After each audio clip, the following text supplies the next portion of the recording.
Kibor pulit hak arpesau tarik Nailar, kila kemno saya uwei nongialam ke KSU Students Union KSU, hak bayadei bat ki jingjia kam thombor ki palajia hak por bapenlong ya rally thuk jong ka seng hak kat kendai tarik Nailar. Superintendent of Police ke East Khasi Hills uba Vivek Im habakran shakilat pthekbor upentip ba uni nongialam ke KSU ubala syak kem nakathain nomen song Uday ubala tip kerteng kum u Jeremiah Potmi, ubabat kum u Assistant Organizing Secretary ke Central Body. Upin tip ru bagi pulit kila ra ya u shayeng kashri bantian bishar, bat pan ru ban set ha along ki pulit police custody.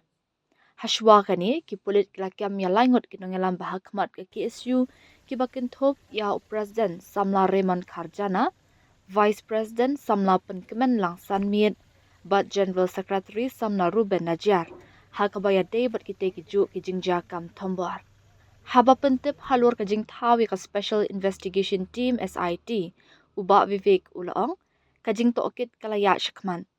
La thawi ka SIT hapo ka jing kmi jong IG Law and Order, but la shimi ki sin jam ban pentikna ban itho, but ban kami ki basha kin not dan kti, hakiti ki kam thombor, but ban charge sheet yaka case kloy kat bala. Yes, following the 3 arrests made earlier this morning, District Police has arrested the Assistant Organizing Secretary of the KSU and who is also the President of the KSU unit, Nong Song. So, tally of arrests till today is 4 people, and he has been produced in court. We are asking for custody.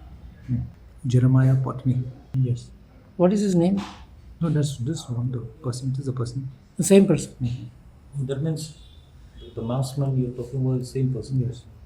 It is in progress. SIT has been formed and it is being monitored by the IG Law and Order. And so there's a lot of steps being taken to ensure that we identify and arrest the accused and charge sheet the accused at the earliest by the IGLO. This it is a challenge because people are on us, but there are different ways of actually identifying the persons.